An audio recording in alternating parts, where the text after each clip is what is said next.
नमस्कार, आप देख रहे हैं जनभावना टाइम्स और मैं हूं आप सभी के साथ कृतिका भटनागर। कर्नाटक विधानसभा चुनाव को लेकर बीजेपी और कांग्रेस सहित कई पार्टियां धुआंधार प्रचार में लगी हैं।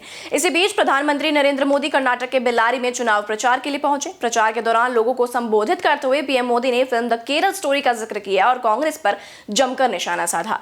ये वही फिल्म है जो अपने टीजर के लॉन्च के साथ ही विवादों में आ गई थी। इस फिल्म की कहानी दावा करती है कि केरल की 32,000 लड़कियों को बहला फुसलाकर इस्लाम कबूल करवाया गया और उसे ISI में शामिल होने के लिए सीरिया भेज दिया गया।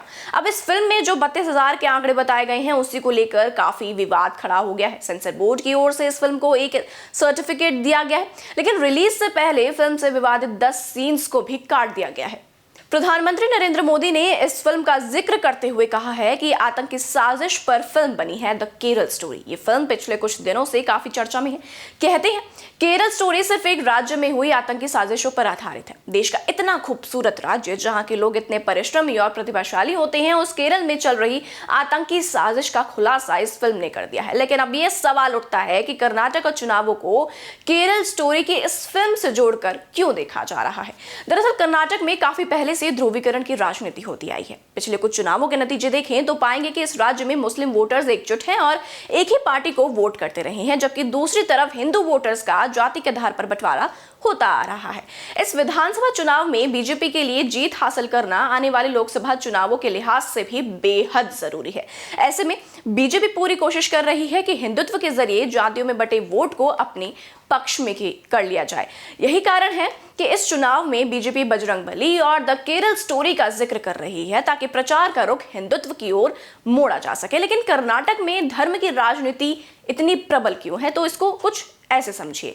दरअसल कर्नाटका पिछले कुछ सालों में धार्मिक दृष्टि से बहुत ज्यादा संवेदनशील राज्य हो चुका है और राज्य में कुछ दिनों में विधानसभा चुनाव भी होने वाले हैं। कहा जा रहा है कि इस बार बीजेपी और कांग्रेस के बीच बहुत नजदीक का मुकाबला होगा। ऐसे में राज्य में धार्मिक ध्रुवीकरण का मुद्दा एकदम से ज्यादा जोर पकड़ने लगा है। द केरल स्टोरी से पहले बजरंगबली के मुद्दे पर बीजेपी ने कांग्रेस को घेरने की कोशिश की है और उसके बाद अब ये मुद्दा आ गया है। फिलहाल कांग्रेस बजरंग दल पर प्रतिबंध वाला और केरल फिल्म वाले पर कांग्रेस बैकफुट पर जाती नजर आ रही है। कर्नाटक हो या यूपी, चुनाव के दौरान इस तरह के मुद्दे हमेशा से ही बीजेपी को फायदा पहुंचाते आए हैं।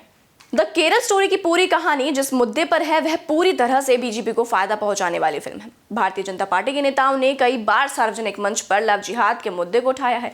कहा है कि एक खास वर्ग की महिलाओं को बहला फुसलाकर धर्मांतरण कराया जाता है। ऐसे में ये फिल्म आने से बीजेपी को ये कहने का मौका मिल गया है कि हम जो आज तक कहते आ रहे हैं वो कभी गलत नहीं हो सकता। गौर करने वाली बात तो यह है कि इस फिल्म की तुलना साल 2022 के मार्च में आई कश्मीर फाइल्स से की जा रही है। कश्मीर में कश्मीरी पंडितों के साथ हुए अत्याचार पर बनी उस फिल्म को लेकर उस वक्त भी काफी विवाद हुए थे। एक पक्ष इस फिल्म को प्रोपेगेंडा बता रहा था तो दूसरा पक्ष इसे कश्मीर की भयानक सच्चाई। प्रधानमंत्री नरेंद्र मोदी ने उस वक्त भी कश्मीर फाइल्स को लेकर टिप्पणी की थी। इस फिल्म को लेकर चल रहे विवाद पर प्रतिक्रिया देते हुए पीएम मोदी ने अपने संबोधन में कहा था कि अगर कोई सच को उजागर करने का साहस करे तो उसको जो सत्य लगा उसने प्रस्तुत करने की कोशिश की, लेकिन उस सत्य को ना कोई समझने के लिए तैयार है, न स्वीकार करने के लिए तैयार है। साथ ही कोशिश ये भी की जा रही है कि दुनिया इसे न देखे और इसके लिए 5-6 दिनों से षड्यंत्र चल रहा है। वहीं इस फिल्म को लेकर अलग अलग पार्टियों की अलग अलग टिप्पणियां सामने आती रही हैं, लेकिन द केरल स्टोरी पहली ऐसी फिल्म नहीं है जिस पर बैन लगाने की मांग की जा रही है। इससे पहले शेखर कपूर की फिल्म बैंडिट क्वीन को अश्लील और आपत्तिजनक बताते हुए रिलीज से पहले ही बैन कर दिया गया था। बाद में उसे एयर सर्टिफिकेट के साथ रिलीज किया गया। मुंबई दंगों पर बनी फिल्म ब्लैक फ्राइडे को भी रिलीज होने से रोका गया था। बाद में अनुराग कश्यप की ये फिल्म मुंबई हाई कोर्ट के क्लियरेंस के बाद रिलीज हो सकी थी। अब देखना ये होगा कि क्या वाकई में इस फिल्म का चुनावी नतीजों पर कुछ असर पड़ता है। बहरहाल आपको ये वीडियो कैसे लगी आप हमें कमेंट करके जरूर बताएं और भी ऐसी वीडियोस को देखने के लिए आप जुड़े रहिए जनभावना टाइम्स के साथ। नमस्कार।